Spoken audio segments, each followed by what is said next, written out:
Mari kita ngobrol di Berujar, Bebas Berujar. Acara ini didukung oleh DPRD Kota Cilegon. Hai, kembali lagi bersama Speak Up Barometer. Ada yang tahu nggak nih sobat, gerbang Pulau Jawa yang berada di bagian barat? Nah, kali ini saya akan mengulas fakta tentang kota yang berada di ujung barat Pulau Jawa. Namanya Kota Cilegon, Provinsi Banten yang terletak di ujung barat Laut Pulau Jawa dan dikenal dengan sebutan Kota Baja. Loh, kok bisa ya Kota Baja? Jadi sobat, sebab Kota Cilegon ini merupakan penghasil baja yang terbesar di Asia Tenggara. Dan ternyata banyak fakta-fakta menarik terkait Kota Cilegon. Well, penasaran tentang kota ini sobat? Berikut 7 fakta menarik tentang Kota Cilegon.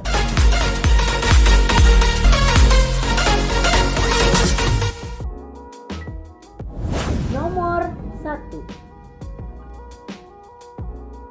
Berperan penting di masa Kerajaan Banten. Pada masa Sultan Ageng Tirtayasa sekitar tahun 1651 sampai 1672, Kota Cilegon ini adalah sebuah kampung kecil di bawah kekuasaan Kerajaan Banten. Dan pada saat itu Kota Cilegon ini berupa tanah rawa loh sobat, yang belum banyak didiami penduduk. Sejak masa Kerajaan Banten dilakukan pembukaan daerah, yaitu Serang dan Cilegon. Kemudian dijadikanlah daerah persawahan dan jalur perlintasan antara Pulau Jawa dan Sumatera. Hal itu juga menyebabkan banyak orang yang datang dan menetap di Kota Cilegon. Sehingga masyarakat Cilegon ini menjadi heterogen dengan perkembangan yang sangat pesat.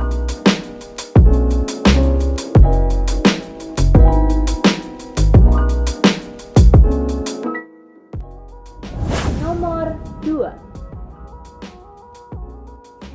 Dijuluki Kota Baja. Sebutan Kota Baja ini melekat karena Kota Cilegon menjadi kota penghasil baja yang terbesar di Asia Tenggara. Wah, kenapa ya sobat? Dan ternyata PT Krakatau Steel ini sebagai industri baja nasional yang memang berlokasi di Kota Cilegon.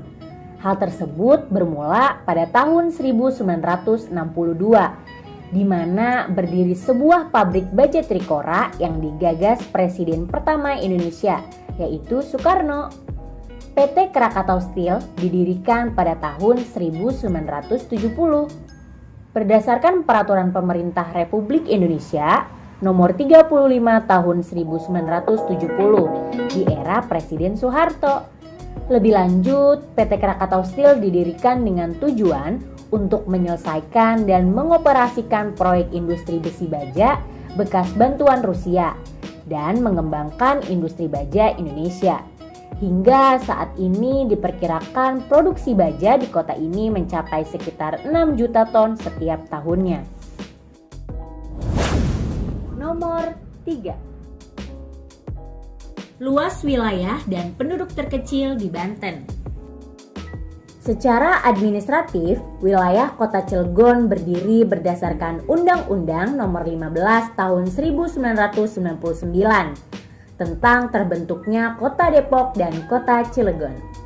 Pada tanggal 27 April 1999, Kota Administratif Cilegon berubah menjadi Kota Madya Cilegon dengan luas wilayah sekitar 175,50 km persegi. Dan hal tersebut menempatkan Kota Cilegon sebagai wilayah terkecil di Provinsi Banten. Wah, tak hanya soal wilayah aja nih sobat, penduduk Kota Cilegon juga ternyata nggak banyak loh. Di tahun 2020 aja jumlah penduduk Kota Cilegon sebanyak 442.803 jiwa. Wah, tahu nggak nih sobat? Dan hal tersebut juga menempati Kota Cilegon sebagai kota dengan jumlah penduduk paling sedikit di Provinsi Banten. Nomor 4. Masuk 10 besar realisasi investasi tertinggi di Indonesia. Kendati pandemi pada COVID-19, nyatanya nih sobat, di tahun 2021, kota Cilegon masuk 10 besar kota atau kabupaten terbaik yang dapat memberikan kontribusi investasi kepada negara.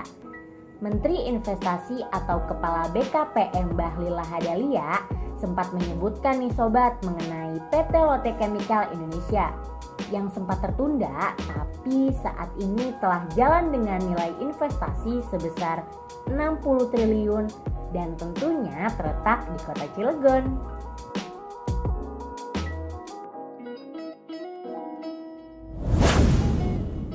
Nomor 5. Tahun 2019 sebagai kota terkaya ke-6 di Indonesia. Berdasarkan data dari BPS Kota Cilegon pada tahun 2019, data produk kosmetik regional bruto per kapita Cilegon mencapai angka 238,44 juta. Nilai tersebut menempatkan kota Cilegon di posisi ke-6 kota terkaya di Indonesia. Wow, dan tak hanya itu saja nih sobat, Cilegon juga menjadi posisi pertama kota terkaya di Banten berdasarkan tingkat kemakmuran masyarakatnya.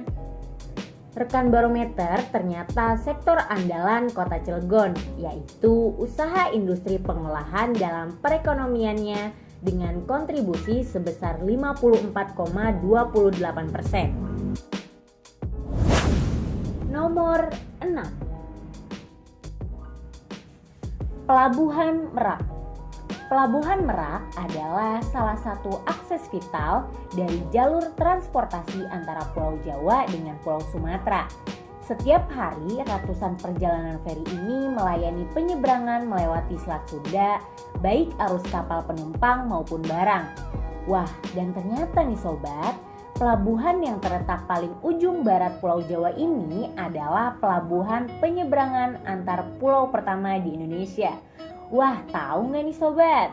Dan menurut catatan sejarah, dahulu pelabuhan yang bernama Pelabuhan Karangantu di Banten ini menjadi pintu gerbang perdagangan internasional di Indonesia yang menyambut kapal asing dari Persia, Arab, Cina, Inggris, Gujarat, Belanda, hingga Portugis. Nomor 7. 80% industri kimia nasional ada di kota Cilegon. Wah, ternyata kota Cilegon tak hanya tentang baja aja nih sobat. Nyatanya Badan Penelitian dan Pengembangan atau bisa disebut dengan Litbang, Inovasi Kementerian Lingkungan Hidup dan Kehutanan atau KLHK tahun 2019 lalu mencatat sekitar 80% industri kimia nasional terdapat di kota Cilegon.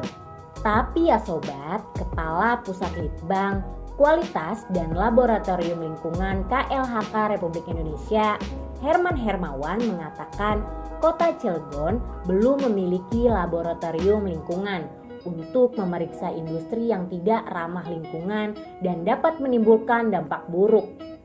Keberadaan laboratorium lingkungan bisa dikatakan hal paling urgent yang mesti dimiliki pemerintahan kota Cilegon. Karena ini akan menyangkut hajat hidup orang banyak. Wah sobat, kali ini kita dorong sama-sama ya. Semoga tahun ini laboratorium lingkungan bisa direalisasikan oleh pemerintah. Well. Demikian 7 fakta video tentang kota Cilegon. Semoga bisa bermanfaat untuk semua sobat Barometer. Dan jangan lupa subscribe, like, komen, dan share video ini ke teman-teman kalian sebanyak-banyaknya. Tetap dukung channel kami ya, agar bisa menghadirkan video-video selanjutnya. Dadah!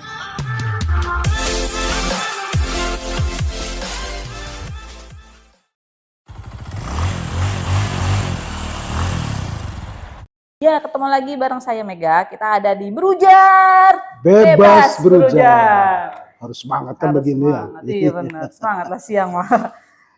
Alhamdulillah akhirnya bisa ketemu sama Dewan Subhi. Dewan 2 periode dari Partai Golkar yang sudah menjabat 2 kali ini. Ya. Alhamdulillah dikasih waktu dan kesempatan bisa ngobrol dan silaturahmi. Apa kabar Alhamdulillah baik. Alhamdulillah. Gimana rasanya menjabat sebagai anggota legislatif 2 periode? Ya, Semakin berat atau udah tahu karena nih? memang sudah diniati dari awal, Eh, maka yang harus dikatakan itu adalah bersyukur. Kan bersyukur begitu. ya, Ya, bersyukur saja apa adanya kan apa adanya begitu. ya. Jadi jangan bicara soal berat, misalkan begitu. Jadi berat atau tidak berat, ya kita harus syukuri. Bersyukur dan Itulah dijalani. konsekuensinya. Dan manfaat ya buat masyarakat ya. Insya Allah. Kang Subi itu kan dari dapil, dapil ya, daerah pilih Cilegon, Cilegon Cibober. Cilegon Cibeber. Ya. Terus nanti di 2024 mau maju lagi? Selama masih diberikan rekomendasi oleh partai, dalam hari ini adalah Partai Golkar, kemudian masih mendapatkan respon baik oleh masyarakat tentunya, ya insya Allah dengan bismillah mungkin saya naik lagi di 2024. Kita doain bareng-bareng ya guys, semoga Amin. Pak Sufi di 2024 terpilih lagi menjadi anggota legislatif Amin. dapil Cilegon Cibeber. Amin, amin, amin, amin. Nah, terus sekarang di Dewan menjabat sebagai apa? Saya sebagai anggota fraksi Golkar, kemudian saya ditugaskan oleh fraksi sebagai salah satu anggota Bapemperda, Badan Pembuatan Peraturan Daerah DPRD Kota Cilegon. Iya, Bapemperda. Tadi Iya. kemarin-kemarin sudah ngobrol juga sama Bung Yusmin, Tajirul tentang Bapemperda. Boleh dong Mega tanya menurut Kang Sufi soal Bapemperda. Bapemperda itu kan mengusulkan mengusulkan perda. Usulan apa saja yang sudah diprogram atau terdaftar yang dibuat oleh anggota Bapemperda? Ya, rancangan peraturan daerah itu kan ada yang diusulkan oleh eksekutif, oleh OPD terkait misalkan, ada juga yang dari inisiatif kita, inisiatif DPRD Kota Cilegon tentunya. Saya lupa berapa jumlahnya, tapi untuk di 2022 ini ada yang sedang kita lakukan pembahasan. Itu diantaranya rencana pembangunan industri RPIK lah ya, saya lupa ininya, RPIK itu, terus kemudian ada juga yang dari inisiatif DPRD terkait dengan peraturan tata tertib reses. Nah itu yang saya hafal diantaranya yang saat ini sedang dilakukan pembahasan, Mbak Mega. Gitu. Sedang dibahas ya? Ya, karena memang fungsi dari Bapemperda itu adalah untuk melakukan pembahasan tentunya, baik yang datangnya dari eksekutif ataupun yang memang datangnya dari inisiatif. Karena inisiatif itu kan misalkan dari komisi-komisi terkait gitu. Itu Mbak Mega. Berarti kan program-program itu harus berjalan beriringan dengan pemerintah daerah ya? Iya. Ada kendala nggak sih? Ya selama memang kita lakukan komunikasi dengan baik, ya saya kira tidak ada masalah. Selama ini yang saya alami begitu, lancar-lancar saja ketika kami melakukan atau membahas terkait dengan beberapa rancangan peraturan daerah. Oh, jadi anggota Bapemperda itu membuat rancangan perda, lalu kita membahas. membahas. Ya, kita membahas. Jadi rancangannya sudah ya, dibuat. kita membahas. Ya di dalam pembahasan itu kan ada apa yang misalkan mungkin ada penambahan narasi atau apa, ya itu berproses. Gitu. Oh, seperti itu jalannya. Baik, Kang, ini di luar dari tupoksi Bapemperda sebagai anggota legislatif, berarti kan ada di komisi juga dong? Saya di Komisi 3. Komisi 3 itu tentang apa sih? Yang mengenai soal pendapatan. Keuangan ya. Berkaitan nggak sama Bapemperda? Ya tergantung kalau kita bicara rancangan peraturan daerah, tergantung SKPD mana yang mengusulkan. Kalau misalkan berbicara tentang aset, misalkan rancangan Raperda tentang aset yang disampaikan oleh di PKAD misalkan, nah itu ada kaitannya dengan Komisi 3 dan juga ada kaitannya dengan Bapemperda. Artinya kalau Bapemperda ini kan secara menyeluruh ya, gitu. Baik Komisi 1, 2, 3, dan 4. Ada, semua juga ada kaitan. Tergantung rancangan peraturan daerahnya, bunyinya seperti apa. Oh, seperti itu. Baiklah. Mau ngopi dulu nggak, Kang? Makasih. Oh, iya. Iya. Kalau di Brujar itu biasanya kameramen suka latah ikut Mm-mm, bertanya. mm-mm. Ini kayaknya udah nyiapin pertanyaan kameramen Brujar ini. Boleh, Mau nanya. Iya. Mau bertanya Pak Haji? Siap. Ya. Kemarin kan lagi piala apa tuh?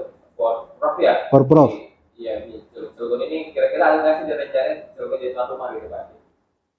Saya kira tergantung kesiapan dari KONI misalkan dan Dispora ya dalam hal ini. Saya kira kalau Cilegon menjadi tuan rumah juga itu lebih baik. Sudah siap. Ya soal persiapkan kan bisa disiapkan. Bisa disiapin kan begitu. ya. Iyalah. Yang penting siap aja dulu ya. Terus bola gimana, Kang? Bola, Kang? Maksudnya bola itu ada beberapa, ada bola voli, ada sepak bola. Sepak Pertanyaannya bola apa nih? yang lagi rame nih. Oh, sepak Piala bola. Dunia nih. Piala Dunia. Iya, kira-kira apa nanti juaranya itu siapa kira-kira? Saya jujur nih, agak ini juga saya, Apa? karena memang apa namanya, saya tidak terlalu mengetahui perkembangan Piala Dunia terkini ya. Oh gitu. Jujur saya belum nonton sampai hari ini. Waduh, saking sibuknya tuh. Sibuk banget sampai Piala Itu. Dunianya nggak nonton. Makanya kalau saya ditanya siapa kansnya gitu kan, atau kira-kira yang menjadi idola gitu kan, saya belum punya ini. Waduh. Iya. Ini harus sekali-kali Iya. nobar. Jadi saya mah biasanya nobarnya itu sekalian final. Oh gitu. Iya, gitu. Nobar sambil reses nggak bisa ya, Kang? Nggak bisa lah. Nggak bisa ya, Nggak karena bisa. ada halo-halo ya. Iyalah. Nobar. Ada halo-halonya. Iya, kalau reses itu kan ada waktunya. Iya benar. Kalau misalkan nobar tidak bersamaan dengan reses ya nggak bisa. Nggak bisa ya. Iyalah. Sudah ditetapkan ya Sudah waktunya ditetapkan. ya. Seperti itu. Mm-mm. Baiklah. Ada pertanyaan lagi nggak, kameramen? Oh, langsung yang lain. Baiklah. Ini balik lagi nih ke Bapemperda. Nah kan berarti kan di Bapemperda itu usulan-usulan dari komisi-komisi lain dan dari gabungan komisi juga itu diserahin ke anggota Bapemperda. Apakah Iya. gitu ya? Nanti setelah Disampaikan melalui pimpinan, kemudian nanti pimpinan merekomendasikan kepada Bapemperda, karena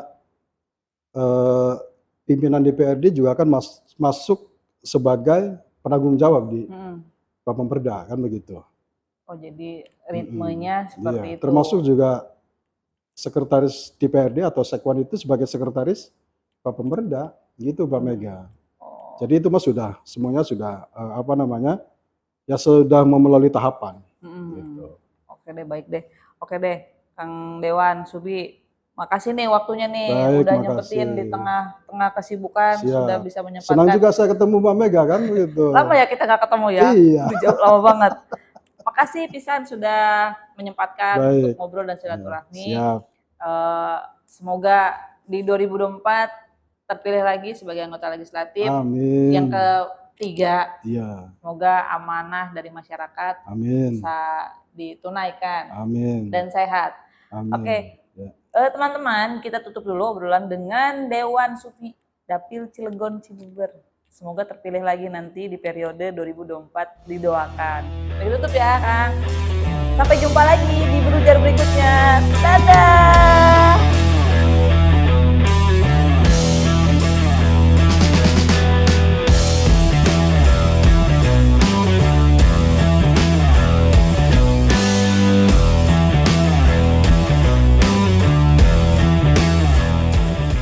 Kita ada di Brujar, tanya-tanya. Sama siapa nama? Nama lengkap apa nama pendek? Terserah, mau panjang banget juga nggak apa-apa. Ya, nama saya Bangki. Oh, Bagus kan? lanjut. Tinggal di mana sih? Tinggal di Grogol. Kegiatan sehari-hari ngapain aja? Oh, kegiatan sih sekarang masih kerja ya. Oh, masih kerja? Iya, masih kerja. Menjelang nganggur berarti? Gimana Oh. cerita? Soalnya dari muka ini, dari raut muka, nampak Anda mau curhat ini. Aduh, iya nih, Teh. Banyak sih yang mau dicurhatin tentang masalah-masalah pribadi, masalah di Cirebon juga sih. Pertama, buat kaum pencakar sih. Siapa ya? Cari kerja. Iya bener. Gimana? Kenapa bro? Kenapa bro Aduh, curhat sama mama? berat. Gimana? berat. Jadi saya lihat nih di Cilegon ya Teh. Di Cilegon itu banyak perusahaan di Cilegon ini terkenal sama perusahaan dinafis, sama perusahaan gede gitu kan. Iya. Tapi kenapa untuk perusahaan sentral itu lowongannya itu nggak ada sama sekali? SMK Lowongannya nggak ada. Lah bukan SMK itu siap bekerja. Nah maka dari itu, ada beberapa masalah yang saya riset ya Teh. Di Cilegon ini kenapa untuk SMK itu bisa mendapatkan kerja, ada beberapa aspek juga udah saya kumpulin data-datanya, udah saya tanya-tanya juga ke teman-teman. Nah kebetulan teman saya juga ada nih HRD di salah satu perusahaan di Cilegon lah. Pas saya tanya, ya mungkin nanti saya jelasin deh. Oh gitu, baiklah. Ya, biar penasaran. Pertanyaan berikutnya, menurut kamu kota Cilegon ini sekeren apa sih? Untuk sekeren apa di Cilegon ya? Sebenarnya udah keren. Yang keren apanya? Penataan kotanya. Penataan kotanya. Nah, katanya udah keren banget. Tapi lebih keren lagi kalau emang masyarakat di Cilegon itu khususnya yang anak muda itu diberdayakan di suatu perusahaan biar zero pengangguran. Kalau zero pengangguran sih agak sulit ya, Pak. sepertinya. Mustahil. Iya. Mustahil. Nah, pertanyaan berikutnya, yang menjaga ikon kota Cilegon, menurut kamu apa sih? Kalau ikon Cilegon ya, yang menurut saya itu Mas Agung sih. Agung. Kenapa? Soalnya kalau Mas Agung ya dari dulu sih. Dulu ikon pertama di Cilegon menurut saya untuk pada landmark. Tapi kalau malam digembok bro. Wah kenapa jadi gembok bukan di tempat ibadah? Di sholat malam ini di sana. Pakai isa doang. Harusnya kan masih bukan 24 jam ya. Harusnya soalnya kan ada musafir kayak gitu kan. Takutnya untuk istirahat gitu. Harusnya sih bukan 24 jam. Tapi ya gitu deh. Nah, tahu nggak sih siapa wali kota dan wakil wali kota Cilegon? Untuk wali kota sekarang Pak Heli ya. Wakilnya itu Pak Sani Kota Marta. Salam Pak. Udah pernah? Kalau untuk Pak Sani sih pernah. Iya. Orangnya gimana? Humble ya. Humble banget sih, merakyat. Biasa. Nah, kalau anggota legislatifnya atau dewannya tahu nggak? Untuk anggota legislatif saya kurang tahu, tapi ada beberapa nama yang ada kenal sih. Salah satunya saya itu ketua DPR. Ketua DPR siapa namanya? Pak Imam Hidayat. Oh, kalau di dapil Pulau Merak, Grogol Pulau Merak, tahu nggak dewannya siapa? Kalau dewan nggak tahu. Nggak tahu. Nggak tahu deh. Tapi tugas dan kerjaan anggota dewan tahu dong apa? Iya. Mewakili suara rakyat. Apakah sudah terwakili suara Anda? Belum. Waduh. belum. Yang belum terwakilkan apa nih sebagai masyarakat? Sebagai masyarakat ya.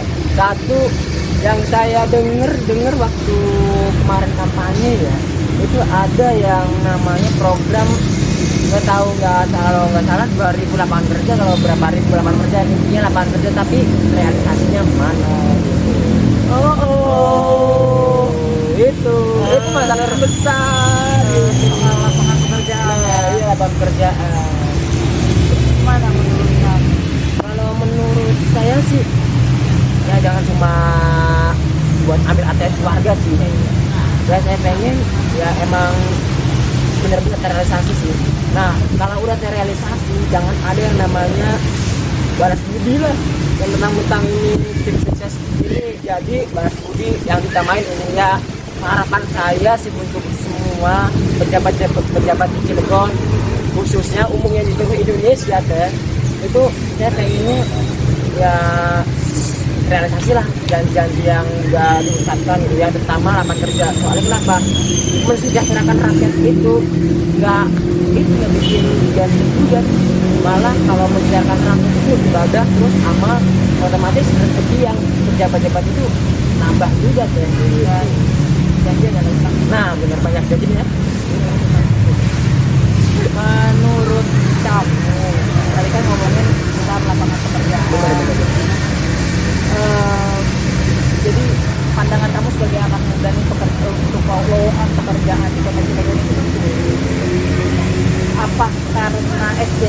masyarakat ditanya atau memang info yang di-share oleh perusahaan yang terbatas sih? Kalau untuk ke situ ya teh, dua-duanya masih jadi aspek dua-duanya. Yang pertama info dari perusahaan juga terbatas, kedua SDM kitanya juga yang saya lihat kurang sih memadai. Tapi dengan adanya pelatihan di BLK, insya Allah sih mencetak kita SDM yang berkualitas. Tapi saya harap mungkin TPDO juga setuju sih kalau untuk info lowongan pekerjaan dari perusahaan itu sebenarnya nih perusahaan ABCDE membuka lowongan pekerjaan dengan rekrutmen kualifikasi SMK. Nah, yang jadi masalah nih satu, kalau lowongan pekerjaan untuk SMK itu dari lulusan D3, S1, S2, kampus segala macam itu bisa ikutan. Tapi kenapa kalau untuk yang lowongan pekerjaan D3 minimal dengan D3, S1 itu SMK nggak bisa gitu. Nah, saya sempat kemarin nanya ke teman saya yang di HRD suatu perusahaan lah, saya nanya kenapa gitu, nggak tahu juga saya juga HRD nggak tahu gitu. Yang kedua itu otomatis kalau yang SMK lowongan pekerjaan SMK terus D3 melamar otomatis HRD pilihnya yang D3 S1 gitu. Jadi yang SMK-nya tersingkirkan cara sebelum ngapa-ngapain ya? Nah benar, iya benar. Padahal saya lihat ya teh, saya juga di perusahaan yang tempat saya kerja sekarang ya, saya riset D3 S1 sama lulusan SMK itu untuk skill seimbang ya, untuk skill seimbang yang saya lihat ya. Malah maaf nih cek, kalau untuk semakin tinggi pendidikan itu kalau di perusahaan tuh, maaf bukannya saya menjelek-jelekan ya, itu kelihatannya kalau semakin tinggi pendidikan kayak S1, S1 kayaknya lebih alam mentang-mentang saya ini staff gitu. Tapi kalau operator yang di bawahnya itu lebih senang ya, karena dia berkaitan sama skill. iya, malah kalau kata saya untuk etos kerja lebih bagus di set etos kerja gitu. Karena memang di waktu sekolah memang di setting untuk siap kerja. Iya benar iya. Kan dia memang mengambil kerja. Saya kurang memadai. Belum, semoga belum ada ya. Tapi nanti insya Allah ada. Oke, lanjut ya. Kamu setelah ngobrol tadi, kepikiran gak sih pengen jadi anggota dewan di periode di next tahun-tahun yang akan datang? Kepikiran mau jadi anggota dewan gak sih untuk mewakili suara masyarakat? Ini kalau untuk itu sih dulu sempat kepikiran dulu sempat kepikiran kayaknya enak nih jadi anggota dewan, bisa mewakilkan rakyat, bisa ya kata jahatnya sih bisa masukin keluarga kerabat kerja kayak gitu kan. Kalau anggota dewan pasti ada akses lah VIP-nya gitu kan privilege ya, privilege-nya lah gitu kan. Tapi itu dulu pikiran, tapi sekarang ya Kerja aja. ya bagus kerja aja. Nah, by the way nih Webas nih, tentang jalan-jalan ke Cirebon, rumah sakit, tempat umum, di Cirebon itu mulai udah bagus. Menurut saya loh bagus. Kalau menurut kamu? Kok jujur apa bohong nih? Bebas. Jujur aja ya, biar ya semoga didengar sih. Banyak yang jalan-jalan Cirebon masih belum rata sih pembangunannya kan. Banyak belum rata. Contohnya kasus kemarin kayak yang diakses mau ke Ranggot dan tempat viral itu harus nunggu berapa lama itu, nunggu berapa korban ya kan. Nunggu berapa korban buat jatuh kepleset mandi lumpur di situ. Ya mandi deh. Mandi lumpur situ sakit sehingga malunya itu ya. Cepet juga temen teh jadi korban di Ranggot, nunggu beberapa lama ya. Alhamdulillah sekarang katanya udah bangun ya sekarang yang di Ranggot, nggak tahu kurang tahu ya. Saya juga belum melihat sih, tapi saya kemarin lewat sih kayaknya udah dibangun pembangunan Karena banyak jalan-jalan yang rusak itu udah mulai diperbaiki. iya benar. Terus untuk jalan yang di kampung pertama kayak yang di Cibaduyut, meskipun saya bukan orang Cibaduyut, saya sering lewat di situ juga ya. Saya lihat juga itu udah lama banget nggak diperbaiki. Tapi semenjak viral terus ada korban ya diperbaiki udah. Tapi saya yang jeleknya di pemerintah kita itu bukan di Cilegon doang ya, seluruh Indonesia itu kenapa ada korban ini? Terus next. Ya kan? Kenapa harus ada korban dulu baru action kayak gitu? Kenapa nggak action dulu kayak gitu? Harus ada korban lagi gitu, baru diperbaiki gitu kan? Itu berat banget gitu. Menurut kamu lagi nih, Iya. kekurangan yang ada di Kota Cilegon, karena kan kesempurnaan hanya milik Allah. Benar. Nah, kekurangan yang ada di Kota Cilegon. Kekurangan ya balik lagi Yang tadi disebut itu. iya actionnya kurang cepat maksudnya. Terus untuk katanya Cilegon tuh daerah ini, tapi kenapa untuk bawa kerjaan Mungkin belum ya. Mungkin nanti tahun yang akan datang lowongan pekerjaan ya cepat. semoga Nah, harapan kamu nih menuju 2024, harapan pribadi apa sih? pribadi sih lebih ke harapan lebih baik lagi dari kemarin, terus kayak lebih berkembang lagi, lebih enak hati, terus bisa jalan. Amin. Kalau harapan untuk Kota Cilegon tercinta, Harapannya lebih baik lagi dari yang kemarin-kemarin juga. Terus saya harap pemerintah Cilegon bisa lebih banyak maksudnya ke masyarakat, entah itu dalam bidang kesehatan, terus masyarakat umum, yang paling utama umum jalan, terus sama ya lowongan kerjaan untuk memberdayakan pemuda-pemuda di Cilegon biar mengurangi itu pengangguran. baiklah. Terima kasih sudah ngobrol di Tahu Nggak Sih. Ini adalah keluh kesah masyarakat. Sudah kita tutup dengan berujar.